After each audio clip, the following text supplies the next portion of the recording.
New story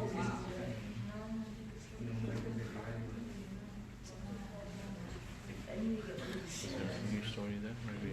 Yeah. This is the older one. Okay. It's a silky down. Yeah. Yeah. Now it's. I think it keeps recording the thing.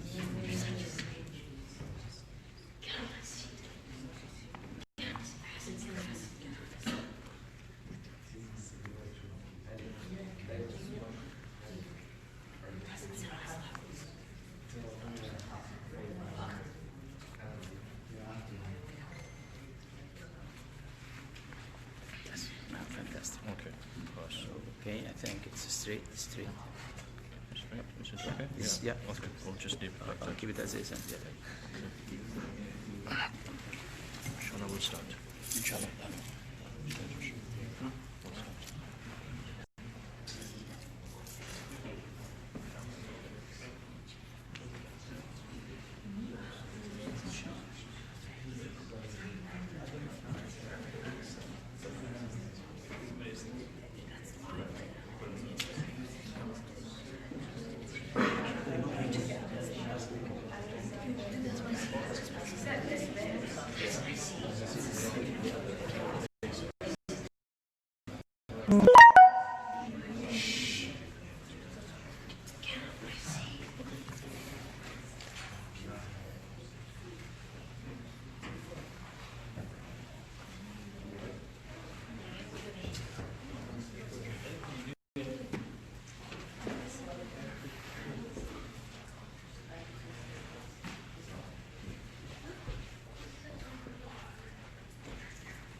بسم الله والحمد لله والصلاة والسلام على رسول الله وعلى آله وصحبه ومن والاه أما بعد السلام عليكم ورحمة الله وبركاته.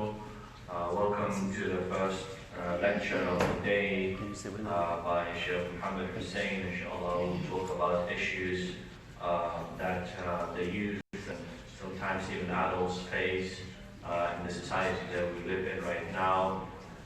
Just before we start, I'd like to make one request. It is from the Sunnah that when you come to these type of gatherings, that you come as close as possible. So anyone that does not have any problems sitting here in the middle, please come closer. If you have back problems or anything like that, you can remain where you are. But especially the youth, I want to see them coming up close. I want to remind you that this is a talk for you guys, okay? So please pay attention, listen, and try to benefit, inshallah.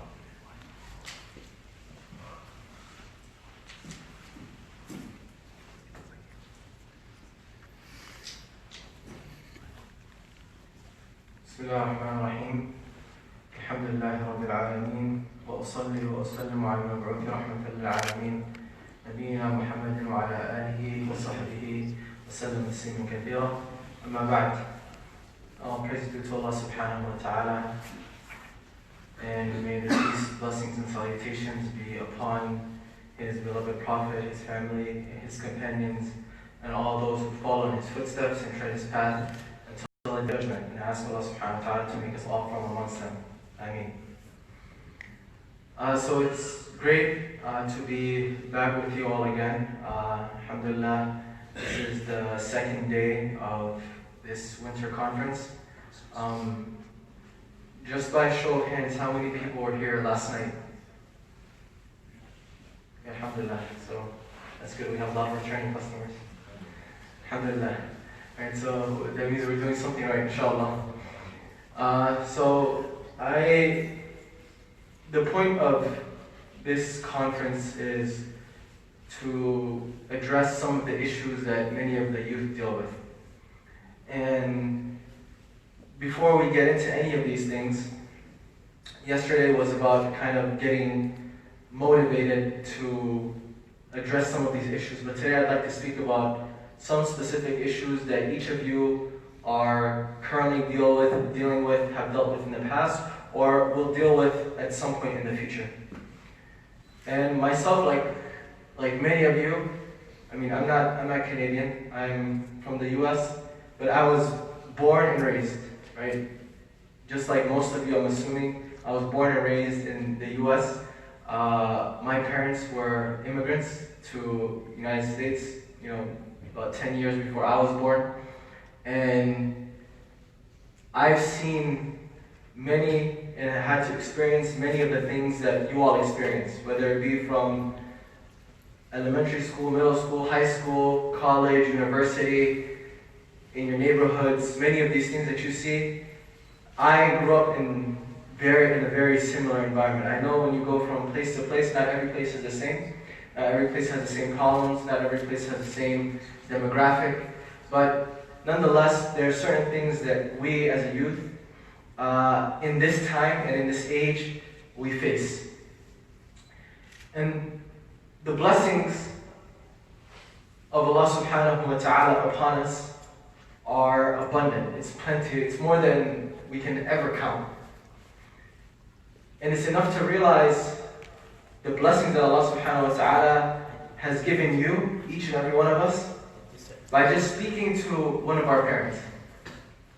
Right? Speak to your parents and understand the struggle that many of them went through to come to this country. Many of them went through early on, trying to provide a better life for you and I, all of us. And the reality is that many of them would have never come here, right? If it wasn't for something that they were looking for. Right? People don't usually, if something is good and comfortable, if things are going well, most of the times you don't move, right? If somebody has a good job and a good family and they're living in a good place and everything's all well and good and there's nothing really more that they want, usually people don't make a change. Change happens when there's a reason for it. There's some motivation, there's some reason behind somebody literally uprooting their entire life and going to another place. So Allah subhanahu wa ta'ala, Allah subhanahu wa ta'ala, He says in the Quran, like if you were to count the blessings of Allah subhanahu wa ta'ala, you'd never be able to count all of them. Upon your generation, the opportunities that you have, the things that you are able to get, the things that you have access to, the education that you have, the opportunity that you have for a career and a life, the relative stability that you have in your life, right? When you look at all of these things, you think and reflect upon the ni'mah of Allah subhanahu wa ta'ala. And what Allah subhanahu wa ta'ala has blessed you with. And not squandering what Allah subhanahu wa ta'ala has given you. But the reality is that no matter how much we're blessed with, we always want more. We as humans, we have always desires for the forbidden fruit. The things that we can't have. The things that we shouldn't have. The things that we should stay away from. And part of it is our own nature. And this is one of the tests that Allah subhanahu wa ta'ala has put us on earth for. To test whether we have the ability to appreciate what Allah subhanahu wa ta'ala has given us and not squander it. Everybody's given something. Even those who are suffering and struggling, they may not be given something that you can see, right? Something outwardly. They may not have any wealth, they may not have any food, but maybe Allah subhanahu wa ta'ala gave them something internal that you don't have. Allah subhanahu wa ta'ala gives something to everybody. And we're created in this world for trial and tribulation, to be tested. Allah subhanahu wa ta'ala says, لَقَدْ خَلَقْنَا الْإِنسَانَ فِي كَبَدٍ. Right? We were created for this struggle. Nothing in life is perfect. You can have a perfect score on an exam. You can have a 4.0 GPA. But there's no such thing as a 4.0 in life. There's no such thing as I'm 100% in life. There's always some type of struggle. And my parents are originally from Somalia, and I think the Somali people will appreciate this. They have a saying in Somalia that life is always a 9. Right? They say it's like life is always a 9. It's never a 10. Right? Nothing's ever, even when we say things are going well and perfect, there's always something that we want to change, something that's not perfect, right? And Allah subhanahu wa ta'ala, He creates us for this because it's challenges and friction and pressure that brings the best out of us. How do we search for precious jewels? There's a question. There's pressure, right? There's pressure applied, right? The best jewels come out of extreme heat and extreme pressure, correct? That's what Allah subhanahu wa ta'ala puts us through. And every one of us has a test. Each and every one of us is tested with something. Not everyone is the same. Not everyone has the same background. Not everyone has the same temptations. Not everyone has the same desires. Allah subhanahu wa ta'ala will test each and every one of us with something different. And we know the desires of this world are many and plenty. Right? You have desire of drugs. You have desire for wealth. Desire for women. Desire for power. Desire for all sorts of things. There is so many things that a person can be tested with. Correct? And not everybody's the same. Because somebody is not tested with power. Or maybe power is just not their thing. They are never attracted to that. Some people, you find that wherever they are, they always want to be at the top. They want to be in control of everybody else, even if it means oppressing others. And sometimes we talk about like rulers and leaders and stuff like that, and we have all these negative things to say about them, and they're oppressing everybody else, and we talk about it as if we are all holier than thou, and we have no temptations or no desires. It's just that this person was tested with something different than you. Okay? This person was tested with something different than you, and probably the consequences of this person's test are much more extreme than the consequences of what you're being tested with. Correct? So when a person is a leader, someone is a bad leader or oppressive leader, the consequences of their actions are going to affect millions of people.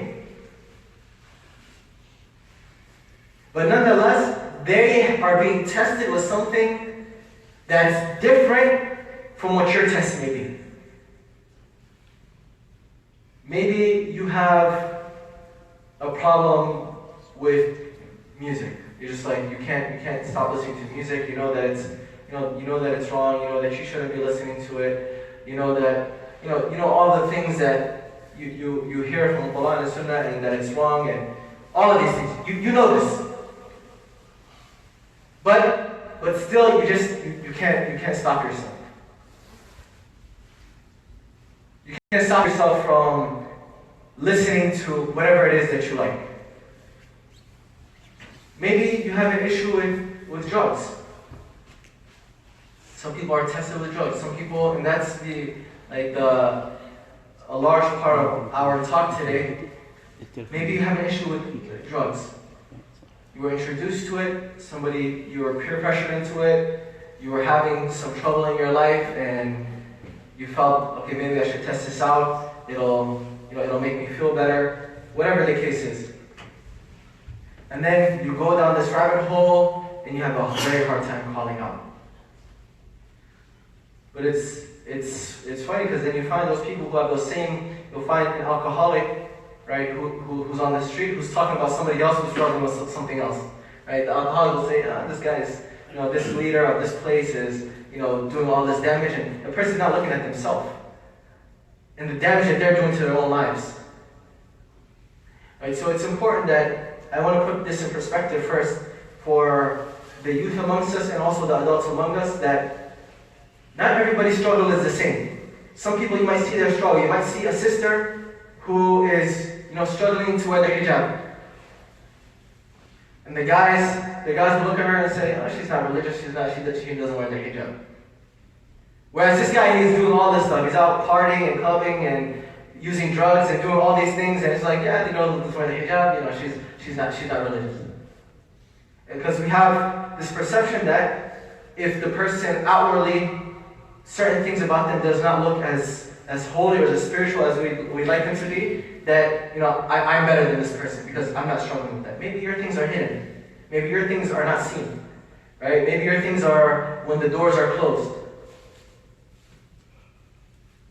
So we have to get out of this, superiority complex that we're better than this person, or I'm better than this person.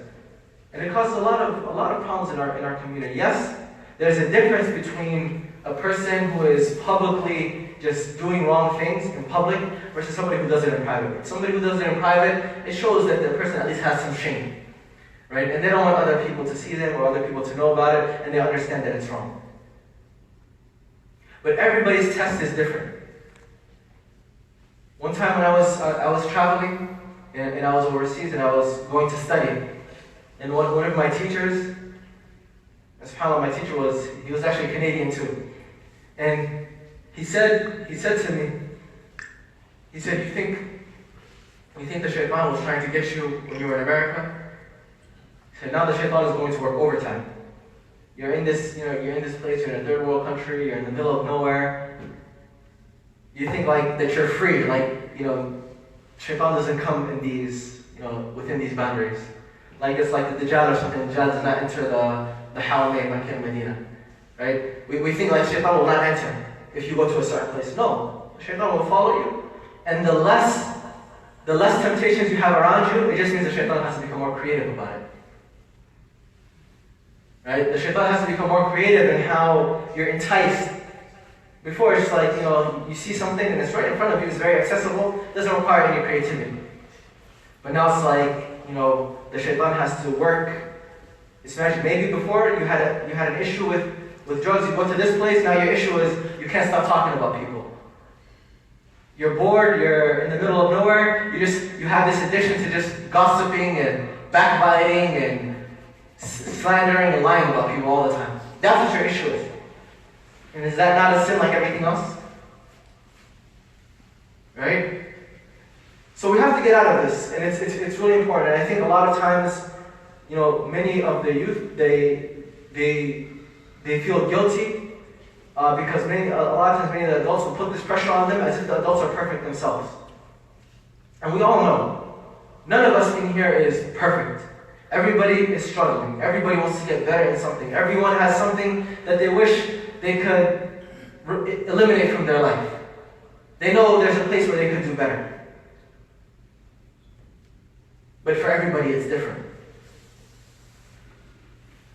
So, the point of, inshallah, today is to try and speak about one of those desires and temptations that's very relevant to the society, and especially with a society of increased pressure, right? More pressure on kids, on youth, more strain emotionally. One of the issues that we deal with is drugs and drug addictions. And somebody asked me last night a really important question, because we all have friends here. There's a lot of youth here. We all have friends and people that we wish would come to the masjid and join us and take part in these types of conferences and these types of programs. So one of the questions that one of the brothers asked me last night was, how do we bring these people to the masjid to benefit from what's happening in the masjid? And we all have friends, right?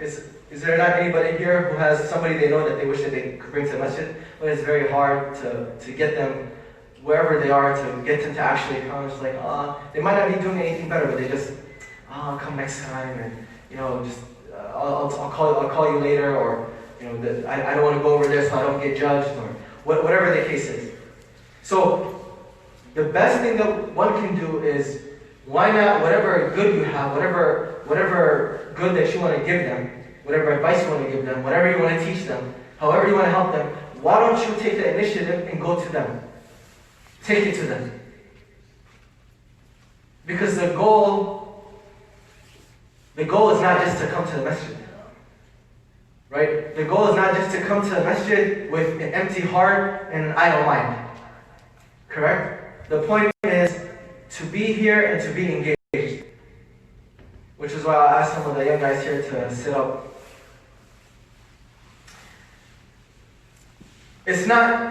The point is not just to physically be in the masjid. You know, we used to go to school and weekend school and Sunday school and Saturday school and all this stuff all the time. And we all know that there's a certain point where you're just there, your body's there, and your mind is gone. And you spend hours and hours and hours, and you're just like, when it's going to be over? You keep looking at your phone. Before, we didn't have phones to play with in class, so you have to be creative and find something else to do. You're spitballs, and you're making like little slingshots, and you're playing little paper football and bloody knuckles, and all these like weird stuff that you're doing and to make the time pass. Right? And the point is, it's not just about physically bringing yourself. It's about bringing your heart with you. Bringing your soul with you. Bringing your mind with you. So maybe the person is not ready to come into the masjid, but they're ready to hear what you have to say. What do? You go to where they are and you speak to them. The goal is not just to come to masjid. The masjid is a path to get. It's one of the best ways for a person to get closer to Allah subhanahu wa ta'ala. It's a way to stand in front of Allah subhanahu wa ta'ala, earn greater reward, and get yourself closer to Him. It's a way to be part of this greater congregation.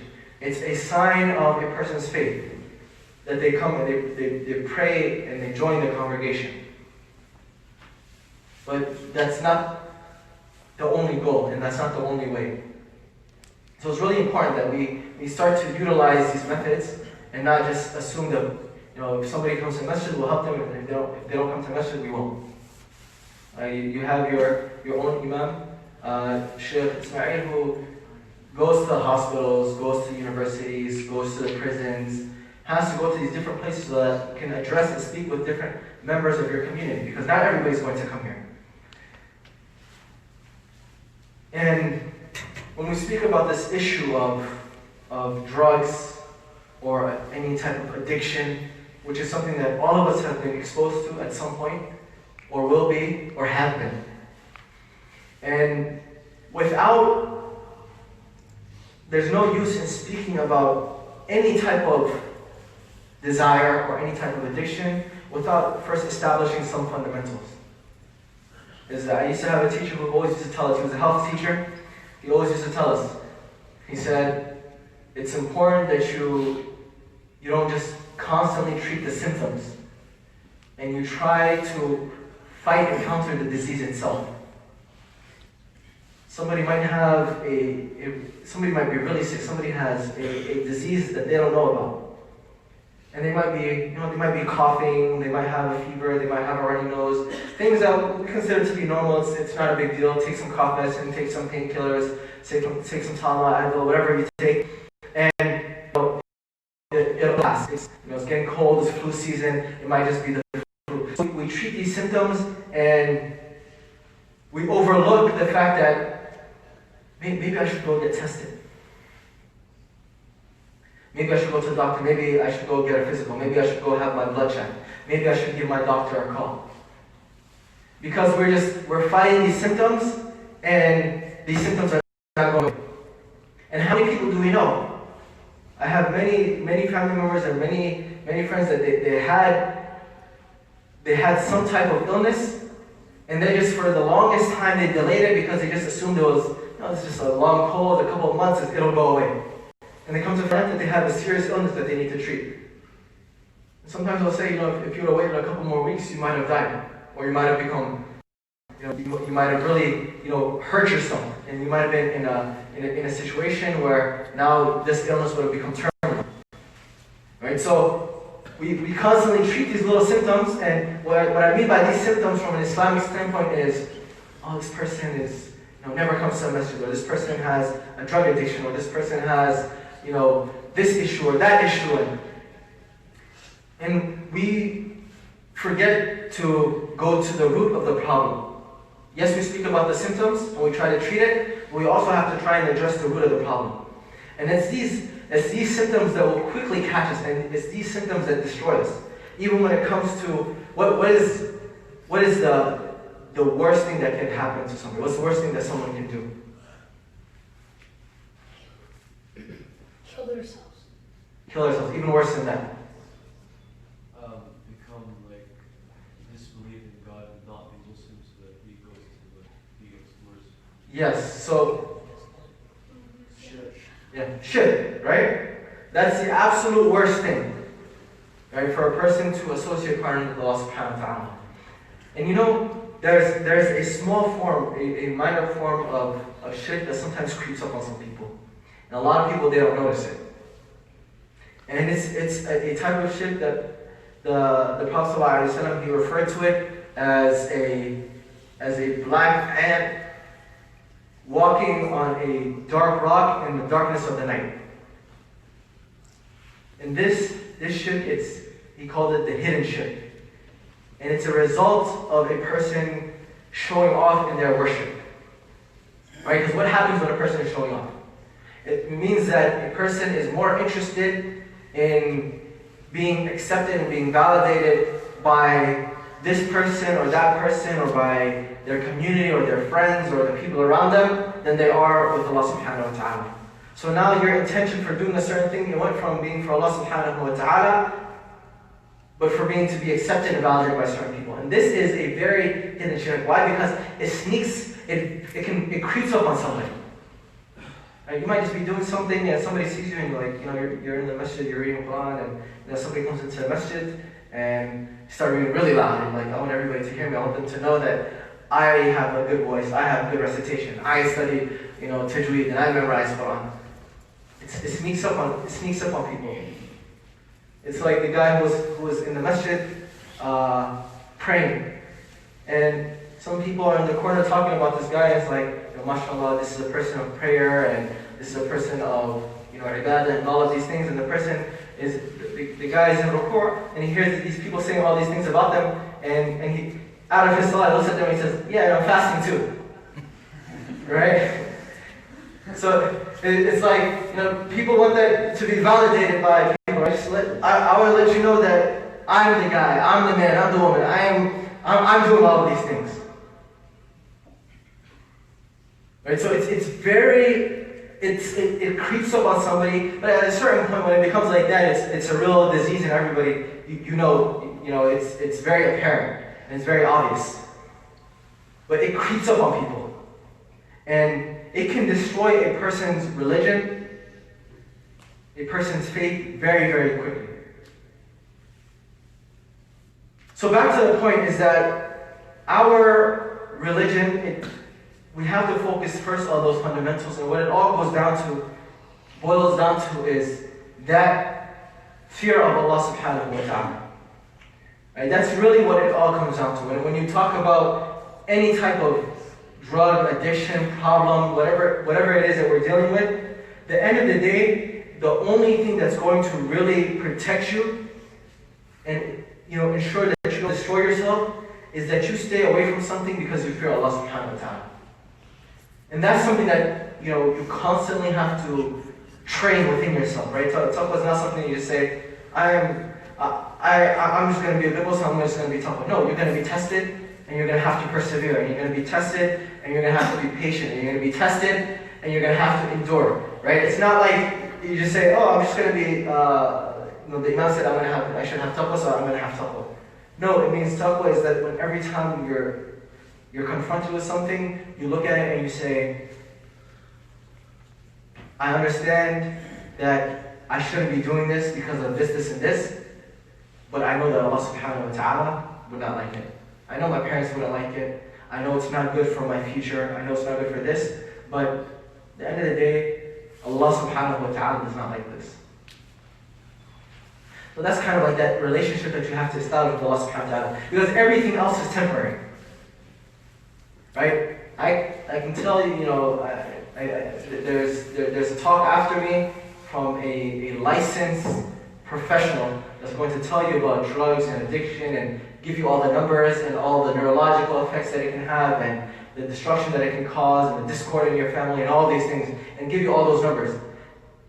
Do you think the people who do drugs don't know that? Do you think people who are addicts don't know that? No. Huh? Some don't, many do. Many do. Many will say, I know it's bad for me. They'll say, I know it's bad for me, I know it's not good for me, but I just can't help it. I just can't help it. I can't do anything about it. Yes, there's people who are miseducated, people who are misinformed, but you'll find a lot of people who do things. Especially, speaking with youth and college students and the resources that you guys have in schools and all the things that they tell you, and you go off to college and you hear about this stuff all the time. But you'll be tested with things and your desires and the people around you, you won't be able to help yourself. And that's when fear of Allah subhanahu wa ta'ala and worrying about that being your biggest concern, comes into play. So our religion is a very interactive religion.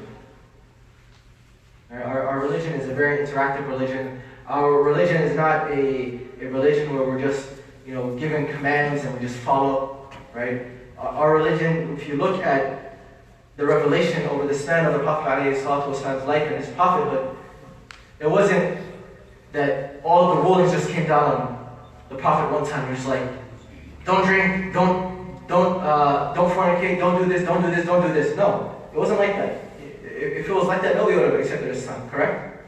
If somebody comes to you and says to you, listen, you have a lot of problems and you need to change this, and you're like, you're probably going to say, you're crazy, get out of my face.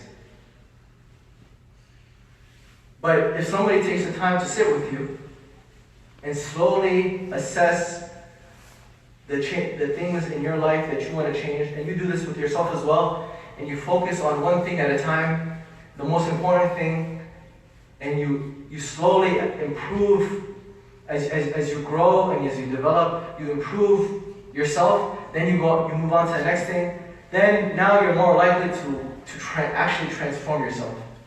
But it's a lot of times it's very hard for people to just stop an entire lifestyle cold turkey. Just completely drop everything.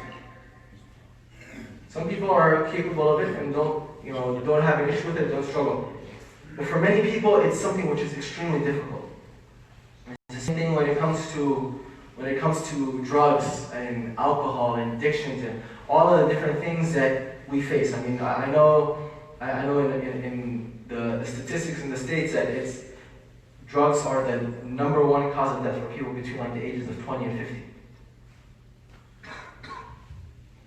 We hear about this all the time. People know what drunk driving can do and the damages that is caused, and people may even have family members who might have died or been killed by a drunk driver, or family members who were drunks, but it still can't it can't stop them. And because you are youth, and I know many of you are going into that phase of your life where and might already be in high school and college, this is a major playground where people a point in somebody's life where they start to experiment with so many different things. Things that can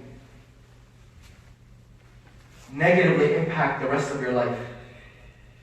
And the decisions that you make then, you might see them to be minuscule or not having long-term impact, but decisions that you make then will affect the rest of your life.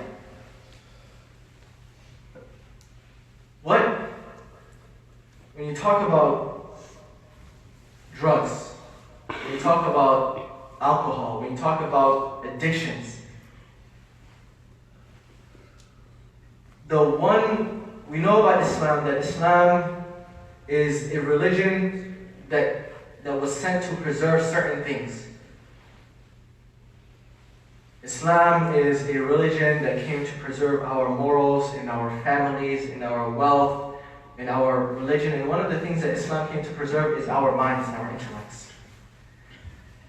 And that's the number one place that people are affected when they start to experiment with drugs. That it changes, that they're not in their right mind. The Prophet ﷺ he refers to alcohol as al-Khaba'ith, the mother of all evil. And in the hadith of Prophet ﷺ, he talks about a man who, after he says that it's the mother of all evil, he talks about a man who was a religious man, a pious man, a spiritual man. And a woman sent like a young boy to go call for this man and to tell him that, hey, I need you to help me with something. So the man, he goes over to this woman's house, and he follows her. And every time he follows her, she closes the door behind them. And they go to the next room, and she closes the door behind them. And they go to the next room, and she closes the door behind them. And now she says to this man, she's like, I really didn't need your help. I just, I'm attracted to you. I wanted to sit with you. That's it. So you have three choices. You have three things that you can do. You can drink this alcohol, or you can kill this child, the young boy that she sent, or you can just sleep with me. Yeah, those. So three of the major sins, right? Alcohol, murder, and fornication. And what does this man do? Because obviously he doesn't want to be aware of what he's about to do. He's like, okay, just give me the alcohol. So what happens? He drinks alcohol. Now he's drunk. And he sleeps now with this woman. So that was the second thing, right? He only had to do one of them. But he took the alcohol, made him drunk. Now he goes and he slept with this woman. And now he doesn't want any witnesses. So he goes and he kills the child. So what was the result of this man being seduced? Is that it went from being one evil to being three major sins. Right? The mother of all evil. We'll answer the question inshallah at the end. So it went from being just one sin, one simple thing that we overlook. It's not a big deal. I'll do this and I'll make tawbah from it. A lot of times young people, they say, I'm going to become religious when I'm 18. I'm just going to become religious when I'm 25. I'm going to become religious when I start my job. I'm going to become religious when I get married and I have kids. And we keep putting it off, and we look at the little things in our life, and it's like, it's just one thing. It's not a big deal. But one thing leads to another. And in Islam, Allah tries to prevent us from even getting close to any of these things. Allah subhanahu wa ta'ala puts barriers for us from even getting close to certain things, because when we get close to it, we might say, okay, let me just test it out. You test it out, now you're full blown in whatever addiction it is, whatever desire it is, whatever drug it is. Like a lot of times, a lot of people who become addicts, it started with, hey, just take a puff. A lot of times it started with that. It started with something small. And then it spirals out of control. So now the person is a full-blown drug addict.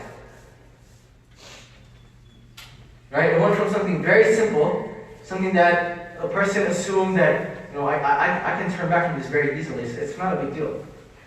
To now it impacted the rest of their life. So we don't get close to certain things. Allah subhanahu wa ta'ala, He tells us to lower our gaze. Why does He lower our gaze? Because it helps prevent us from something that we may think, what effect does lowering your gaze have? It's not going to do anything. It's not like I'm fornicating. It's not like I'm an adulterer. No, but it's the first steps. And that's what Allah subhanahu wa ta'ala protects us from. So, again, our religion is an interactive religion. It's a religion that was very relevant to our times, a religion that is timeless, and even during the life of the Prophet ﷺ, things happened in stages. And drugs, especially alcohol, used to be a big issue during the time of Jahiliyyah. Right? So when the Prophet ﷺ, during his prophethood, it was an issue. Many of the companions before it was haram used to drink. Right? Many of them used to drink. It was normal. It's like you would have it with your meals, you would have it at parties. It was normal before it became haram. So, but they saw, many of the companions, they saw the negative effect that it was having, the negative social impacts, the negative economical impacts that it was having on the community. So some of the companions, they come to the Prophet ﷺ, and they said to him, Aftina fil khamra, give us something to do. Like you have to have something for us. You see that this is not good. Right? This is not good. It was before any revelation. Before any revelation, you see, Prophet, you see the impact that this is having, and that it's detrimental to our community. Tell us something. What are we going to do? So that's when the verse came down. يَسْأَلُونَكَ عَنِ الْخَمْرِ وَالْمَيْسِرِ. That's when the verse came down where Allah subhanahu wa ta'ala says they ask you about khamr. They ask you about alcohol, right? And maisir, and gambling. And so this is even before any type of revelation about this being something which is impermissible or solely something acceptable in society, they saw the damage that it was doing to their communities. So Allah subhanahu wa ta'ala said what? قُلْ فِيهِمَا إِثْمٌ كَبِيرٌ وَمَنَافِعُ لِلنَّاسِ. It has it's a great evil, but it also has some type of benefit. Right? It has some benefits, and just the feeling that it gives you, what people look for, that feeling where they just kind of forget everything and they relax. But what does Allah subhanahu wa ta'ala say? وَإِثْمُهُمَا أَكْبَرُ مِنْ نَفْعِهِمَا. But the evils outweigh the good. And it's not even close. Right? So it's not totally banishing the idea of that it could have some benefit. I mean, people wouldn't expose themselves to drugs. Everybody's looking for something, and a lot of times they get that moment of euphoria and happiness, and they just forget about everything. And people have, after work, they have happy hour, and they have all these things where they can try and just forget about everything that happened that day. But Allah subhanahu wa ta'ala says, وَإِثْمُهُمَا أَكْبَرُ مِنْ نَفْعِهِمَا. But it still wasn't haram at that time. It was just kind of like, a little warning. So then what happens next? So now some of the companions, they were at the house of Abdurrahman ibn Auf, radiallahu ta'ala anhu. And they were having, they're having some food, and it was customary that, part of the meal is that they had there was something to drink, some alcohol. So they drink, and the man one of the men who was leading the prayer, he is reciting, قُلْ يَا أَيُّهَا الْكَافِرُونَ. Alright, many of us know the surah, right? What's the next verse? لَا أَعْبُدُ مَا تَعْبُدُونَ. Right? So the verse is basically saying, I do not worship what you worship. Right? This man said, he forgot the la, and he just said, أَعْبُدُ مَا تَعْبُدُونَ. He was drunk. Right? And we know that when people are drinking in another state of mind, that they're not fully there. So he said, أَعْبُدُ مَا تَعْبُدُونَ. I worship what you worship. And this is when the next verse was revealed. So you see, it's coming in stages. It wasn't just like totally just stop it. It was like helping people realize the effects of these drugs. So the next thing was, يَا أَيُّهَا الَّذِينَ آمَنُوا لَا تَقْرَبُوا الصَّلَاةَ وَأَنْتُمْ سُكَارَى. The next thing was, O you who believe, do not even get close to prayer. Do not even get close to prayer or close to masajid when you are intoxicated. So what does that mean now? That means now if I'm going to be intoxicated, that I have to do it at a time where there's not a prayer for a long time. Alright? And really you can't do it except after Isha, because the only two prayers that you have that much of a gap where a person can sober up would be between Isha and Fajr. Right? But then still, there was another incident where two companions were drunk, and they started fighting each other, and one actually really harmed the other companion. And this was the last straw, and where Allah subhanahu wa ta'ala revealed the verse, يَا أَيُّهَا الَّذِينَ آمَنُوا إِنَّمَا الْخَمْرُ وَالْمَيْسِرُ وَالْأَنصَابُ وَالْأَزْلَامُ رِجْسٌ مِنْ عَمَلِ الشَّيْطَانِ فَاجْتَنِبُوهُ. Now Allah subhanahu wa ta'ala, now it was totally banned, totally haram, no longer permissible. for anybody, at any time, with any meal, between any prayer, in any situation. Not permissible. But you see how it went through stages. And at this time, the companions, they would accept this. As soon as they heard this, they would accept it, and you found the streets of Medina flooded with alcohol. Because everybody was pouring it out and breaking the glasses, right? They accepted this because they saw the negative social impacts that it was having on their lives and in their communities and on society in general. And the revelation confirmed that for them. So when we're approached with these different things, a lot of times because of peer pressure, or we just want to experiment, or we're at that point of our lives where we feel something is not, it's not really going to impact us. I'm not going to really become an addict. We're all searching for something. We all have different reasons for doing different things. But most of the time, we're looking for ways to get away from stress. We're looking for happiness. We're looking for a way to kind of detox from all of the things that we've been dealing with for the past week or the past 24 hours. Just a way to get away from things, a way to relax. And the reality is that if we don't seek it, if we seek happiness and relaxation in the things that Allah subhanahu wa ta'ala has made haram and has made detrimental to both our spirit and our lives, we'll never find it. The Prophet ﷺ says this in numerous ahadith. You won't find cure and help in the things that Allah subhanahu wa ta'ala has made impermissible for you. You have to find it in the things that Allah subhanahu wa ta'ala has made permissible. You talk to people and everybody has a different way. They do different things to kind of relax and detox when they're feeling overwhelmed. They have different things that they do. Some people, they rush to, those who are involved in drugs, they just rush to drugs. And that's how they quickly go down that rabbit hole. Because they're looking for every problem that they have. I gotta go do this because it's just gonna help me forget. And we experiment. I mean, people, as college students, they experiment with all sorts of things. And now, college students, they really experiment with like pills and things that enhance their cognitive abilities, their memory and their ability to study, and that keeps them awake and keeps them focused. Right? People use this. People use gaming medicines and gaming drugs and all these things to help them stay focused on certain things. And there's a culture of this amongst the youth, and it can easily lead down a path which is haram if a person is not careful.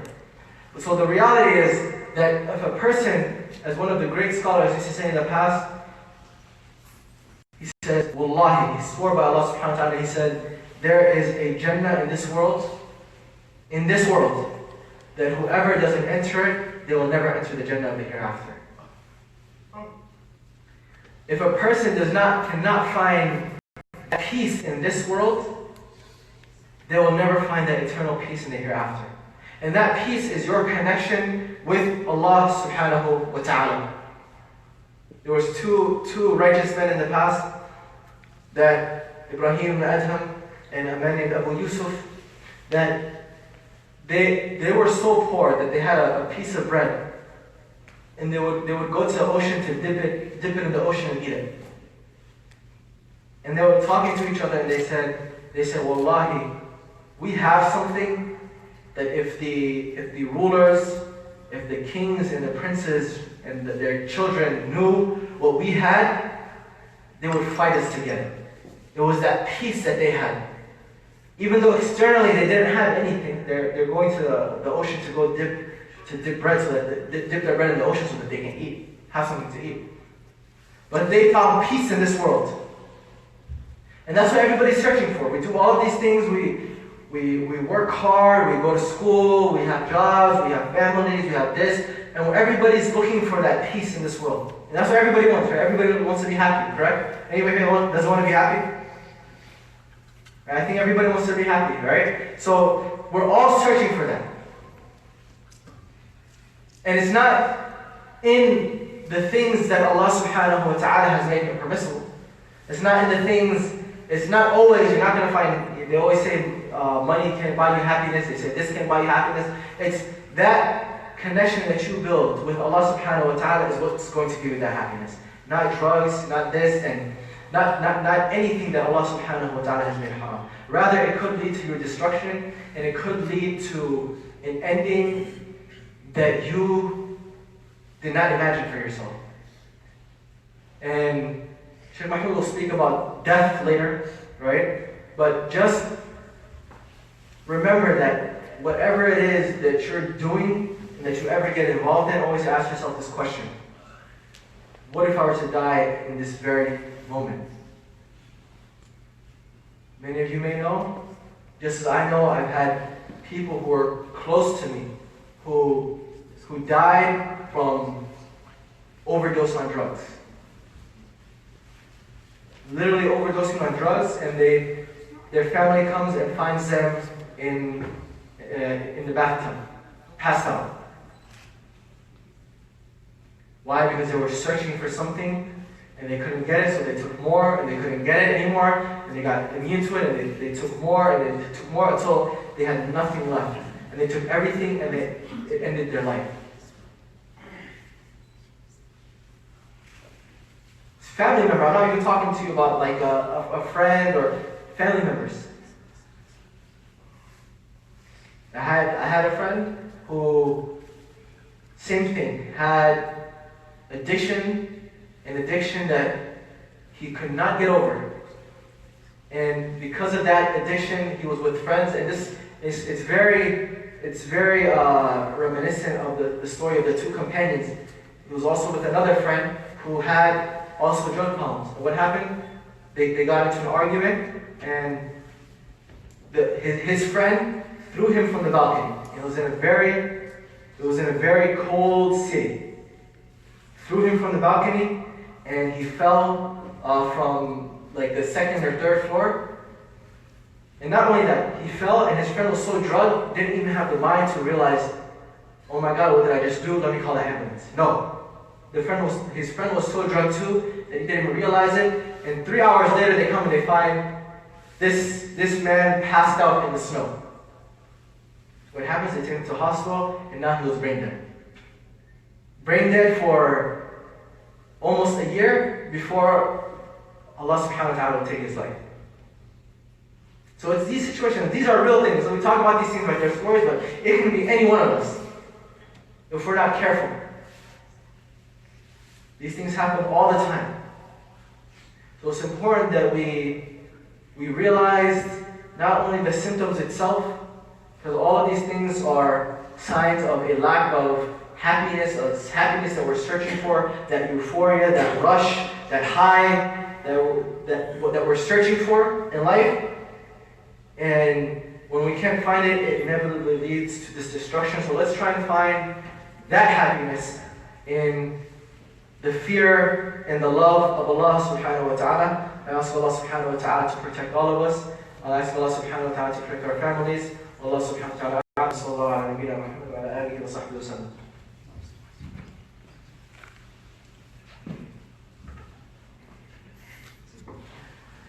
Jazakallah khairan, Sheikh Muhammad, for this very informative talk. I hope inshallah we all increase in our knowledge.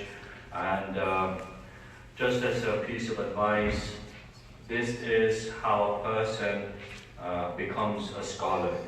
People, they think you have to do a lot of things in order for you to become a scholar. But one of the past scholars, he said, when they asked him, how did you become a scholar at that level? How did you gain so much knowledge? And he said, the only thing I did was I learned one hadith or two hadiths a day. And I kept that up. So this is how a person increases in knowledge. You gain the knowledge and then you act upon it. So Jazakallah khairan on behalf of the community and the masjid for this informative talk. And inshallah, the upcoming program that we have in store is a little bit different. It's going to be a bit more interactive, inshallah. So I request all the youth, brothers and sisters, between the ages of 13 and 24, if you can make your way to the basement, inshallah, and we will have a presentation by one of the brothers in the community who really is an expert in this field. So please, sisters, make your way to the basement, and brothers, make your way to the basement, and inshallah you will find that very entertaining. Jazakumullahu khairan. Assalamu alaikum.